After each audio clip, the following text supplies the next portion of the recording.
Hi there guys, this is Nikhil from GreedyTech and these are the tips and tricks on your LeEco LE2. This will probably work on any other LE device out there, which includes LE1S, 1S Echo, LE2, LE2 Max, maybe it's LE Max 2, LE Max, whatever it may be running EUI. So guys, let me just lock the device and this is the lock screen. In the lock screen you can press the reset button to get the quick shortcuts and the toggles. So these are all your shortcuts, these are all your toggles and these are all your shortcuts. And this is the brightness slider. On the top we have the media controls. Next we can configure the long press actions of these capacitive buttons. I have configured my back button to toggle the flash when I do a long press. So I'm just doing that and now the flash is turned on. Now let me do that once again to turn it off. So I'll just show you how to do that in the later part of this video. For now, let's unlock this device. By the way, we have a quick shortcut to open the camera app at the bottom right corner of the screen. Simply select that and swipe up to quickly open the camera app. Now we can simply swipe up to unlock this device, and if you have a password set up, it'll ask you for a password. And usually the password or the pattern will shift to the left or right, or it'll stay in the middle depending upon how you're holding the device. This is the pattern for my phone, and I can also unlock the phone using the fingerprint scanner at the back. So as you can see, now the device is completely locked and sleeping. Now when I place my finger on the fingerprint scanner, it will unlock the device. I have noticed that on this particular device, unlocking the phone when the device is sleeping is slightly slower than when it is normally awake. Next, this is the stock home launcher of the EUI or the LE phones. On the left side, we have something called as LE View recommendations, where we get some recommendations for videos and other stuff. And we have a quick shortcut over here to open the LE TV or the LE Live TV or whatever it's called to watch live television. And I have actually tried them and the buffering speed is actually very good. It was definitely on par with other streaming services like YouTube.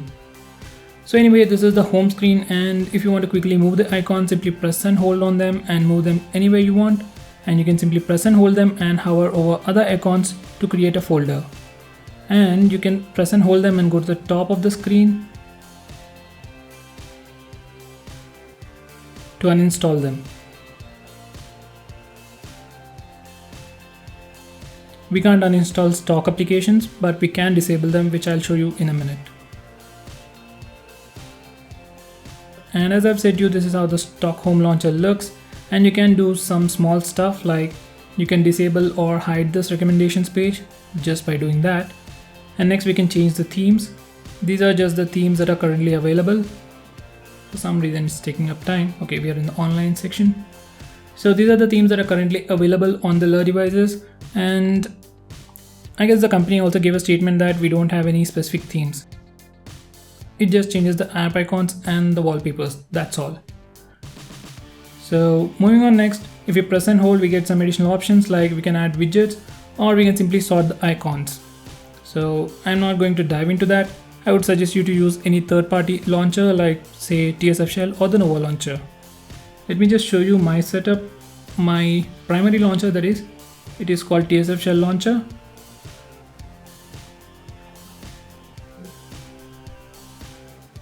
And this is how it looks. This is my primary launcher, the TSF Shell launcher, and this is pretty much how it looks. It's got insane functionality with insane visuals. Check out my complete review for more information. Next, we have the capacitor buttons down at the bottom. These are our capacitor buttons. They are not configurable, but we can configure the actions for long presses. Anyway, this button over here on the left is for the recent apps page, and this is how it looks on the LE devices. These are all your notification toggles, and these are some quick shortcuts. And these are all the apps that are currently running in the background. And we have a button actually over here to clear all the apps that are running in the background. So these are the protected apps or the apps which won't be killed even when we press this button. So for example, this is Pokemon Go, and if I simply swipe it up, it will close that application. And over here we have the GSAM battery monitor. So if I swipe it down, it will unlock the app. So whenever I click this button, it will close that app. Next, if I swipe down this, it will unlock the app, and if I swipe it down once again, it will lock the app. So in this way we can protect applications, and there is also another way how we can do the same, which I'll show you in a minute. Going on next, as I've said you, these are all our notification toggles. We can simply press this button on the right and we will be sent to the control center where we can rearrange these toggles. So this is pretty much how I like it. I will just move around few stuff. I always like to keep Wi-Fi, Bluetooth, data and flight mode all together, and followed by the battery assistant or the battery saver mode, which is normally called battery saver mode in other devices. So that's about the toggles, and these are our shortcuts, and once again we can rearrange the shortcuts. Usually the system settings will be at the last, so I just brought it to the top. You can simply use this lines kind of a thing to move the position of these shortcuts. So let's go to settings now. In the settings we actually have two pages. Down below we can see system settings, and on the right we have the app settings. One pretty cool feature about this UI or other Chinese ROM is that we get all the system apps related settings all in one page. Maybe they are inspired from iOS or Apple, I don't know, but at the end of the day it's pretty cool. Anyway, in the more we have the option for wireless display, just in case if you want to cast your screen or mirror the screen to any Chromecast or something like that. Next, if we go to display, over here we have the option to change the color modes. So these are the 4 color modes that are currently available on this device. Next, we have the option to scale the view. So just in case if some elderly person is going to use this device, just set it to zoom and increase the font size, which I'll be showing you in a minute. So if we go back once again, over here we have the option to change the font size. As I've said you earlier, if my father or my mother is going to use this phone, I'll just increase the font size so that the phone will be very easily readable for them. So over here we have other regular stuff. If we go back to sound, at the bottom we have the option or the toggle for Dolby Atmos and CDLA headphones. So if you're using any Type-C headphones, then I would suggest you to use this option, which will improve your audio experience, but at the same time will drain your battery faster. By the way, just for your information, the CDLA technology is just for the namesake. The audio experience isn't all that great, at least not as of now. So once again, from here we can change the caller ringtone, SMS ringtone and notification ringtones. And this is the place where you need to come if you want your phone to vibrate when you get a call, or if you want to disable any kind of sounds. So let's go back now.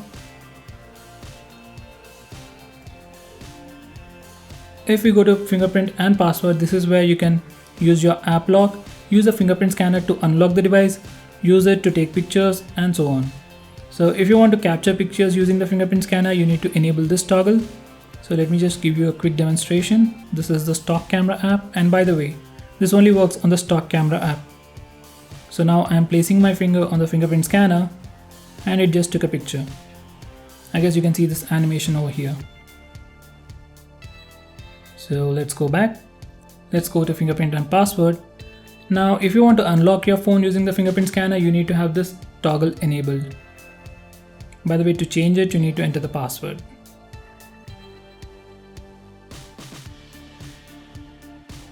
These are all my fingerprints, and if I want to remove any one of these, I have to simply select it and click delete. Now if I want to add a new one, once again, select add, and now place your finger over here continuously and it will be added. Next, if you want to lock applications using the fingerprint scanner, or if you want to unlock application, or if you want to unlock locked applications using the fingerprint, just enable app lock. Now you need to give a separate password for the app lock. I have already given it, and if I want to change that, I'm going to use this option. These are the two apps that I have currently locked, Amazon Shopping and the app sales. So let me just show you by opening these apps. So as you can see, it's asking me to enter a password. So I can either enter the password or use a fingerprint scanner. So as you can see, as I've placed my finger on the fingerprint scanner, the application was unlocked. It is a nice way to enhance security. So if you're really lazy to enter the password every time, the fingerprint scanner is a very convenient way to unlock applications. But if you're really paranoid about the security of your phone and using the fingerprint scanner to unlock it or unlock applications, you can always use a backup password or not use a fingerprint at all. So anyway, let's go back now. By the way, the thing that I noticed is that once we unlock an application, we can open it any number of times without entering the password. So let me open up app sales now. So this is app sales, and now this particular application is asking for the password. Let me just unlock it now. I've just unlocked it using my fingerprint scanner. Next, if I open up Amazon once again, it didn't ask me for the password. Now let's see what happens when I just lock the device and unlock it. Now when I try to open app sales, it's asking for a password, and if I try to open Amazon, it'll ask me for the password. So there isn't any option to customize the behavior of the lock screen, but this is what we get. Next, if we go to the settings once again, next if we go to battery, we have this toggle for quick charge. So if you want to enable the quick charge feature on your phone, just enable this toggle. And if you don't want that, and if you want to disable quick charge feature on your phone, just disable this toggle. Do know that if you enable the quick charge feature, your phone will heat up a lot while charging. It's particularly not a bad, but if you don't want that to happen to you, just disable this toggle. Next, if you go to the power saving management, there are a couple of options which will further enhance your battery life. First, you have the ultra long standby during sleep. So whenever your display is turned off or during the night time, it will disable all the wireless things like Wi-Fi, Bluetooth and location services to improve your battery life. Next will be the lock screen cleanup. So once you enable it, all the applications in the background will be killed whenever you lock the device. So if you don't want applications like WhatsApp or Facebook to be killed every time, then you need to go to app protection and simply disable or uncheck the toggle for the apps that you don't want to be killed. So as you can see, I have selected a few apps like my stock, like my default home launcher, swipe pad, by the way this is swipe pad, EX dialer, app locker and weather. And that's the reason why I don't get WhatsApp messages very frequently.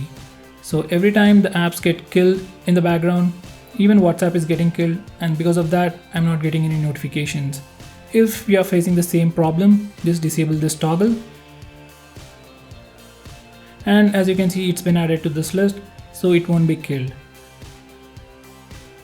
So earlier I said you how to add applications or lock applications over here. Now this is how we can do that. All the applications that you mention in this list will be locked by default over here. And because of that, those applications will not be killed.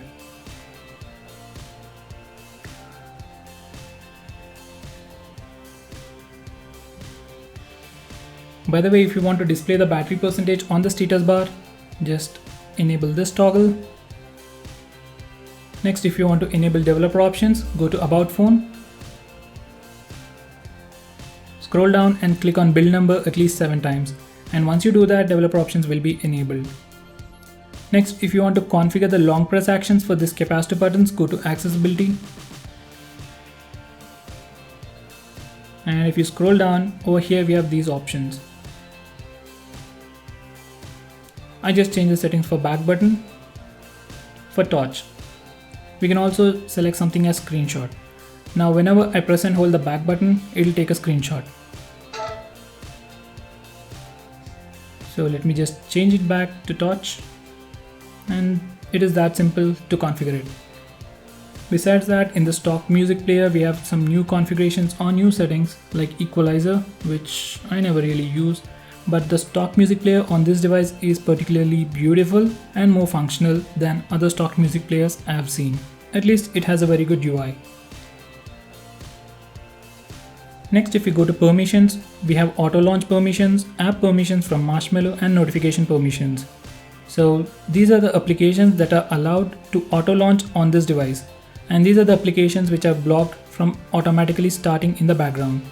So if you want to further save the battery, then you can tweak these settings. Next, if we go to the app permissions page, these are your regular Marshmallow based app permissions. You can check out all the permissions on this device, and if you select any one of these permissions, you can see the list of applications which have access to that particular application. Another way to check out the permissions is simply go to the app info page of a particular app.